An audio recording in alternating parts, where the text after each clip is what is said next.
In this year that we commemorate both the 50th anniversary of the Charles Darwin Foundation and the 200th birthday of Charles Darwin, we are especially inspired by his work and his vision.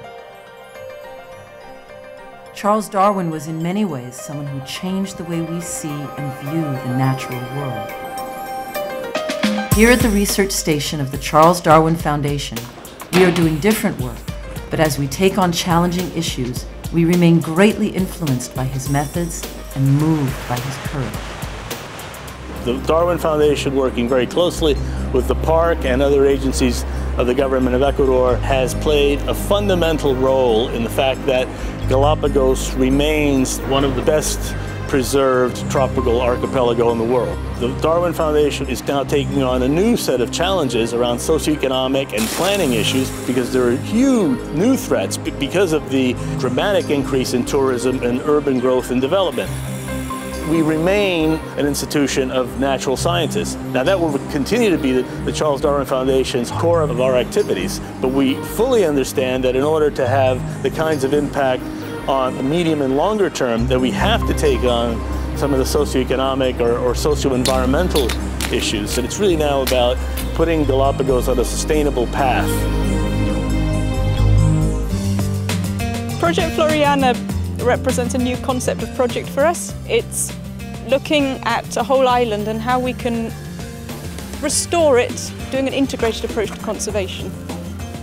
This will include the people as well as the biodiversity, because when we're dealing with inhabited islands, we have the people are part of the conservation work.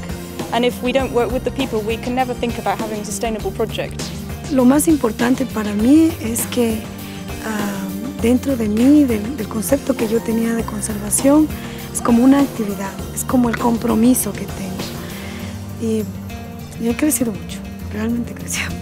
So the island has changed a lot since Darwin first went there, and the island was also very influential to Darwin in his beginning to think about concepts of natural selection and adaptation. It was there he saw the mockingbird in Floriana, and the mockingbird was a species that really caught his eye as something which was a very clear case of a process that he believed to be happening. So we're using the Floriana mockingbird as a flagship species for this project. The species went extinct on the island over 100 years ago. It's still present on 2 islets around the main island of Floriana. And as part of a more holistic process, we want to put the mockingbird back on the island. All of this work we can't really do without the community. Es importante tratar de mejorar nuestra isla, y no solo nuestra isla, sino nuestro archipiélago de Galápagos, tener algo fenomenal aquí. If we can involve people in the solutions, we will have solutions that actually work and can become sustainable. The Galapagos are not sustainable because all the trends are going in the wrong way, and that's why the work we are doing in social science is quite important. For instance, we made work on the taxis in Santa Cruz. We have now 250 taxis, and that's a lot of cars here in the islands, and that means that we are living now here in the island like we are living in mainland Ecuador or other parts of the world. A very important point is to work on tourism, because in the present days this tourism model is going to collapse because it's highly energy consumptive.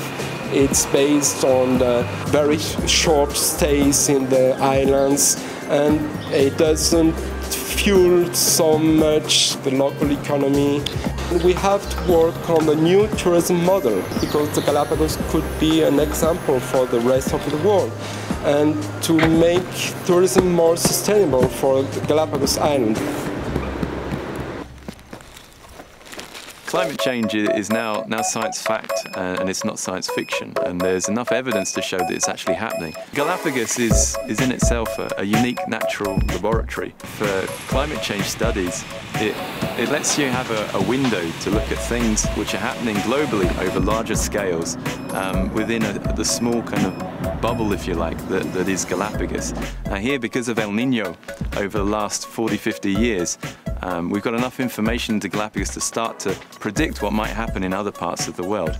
And part of the work which we're doing at the Charles Darwin Foundation is to try to take that information and apply it to other communities in other parts of the world which are going to be affected by sea level rise and changes in sea surface temperatures and changes in rainfall over the next 20, 50 or 100 years. Climate change affects everybody. It affects ecosystems, it affects species, and people depend upon those species. So another important part of what we're trying to achieve in this project at the Foundation is to try to look at the interdependencies between the human community, between human fisheries activities, between tourism activities, and how these effects, combined with the additional stress that you get during these very strong climatic events, can affect species, biodiversity, and the resources upon which the local community depends.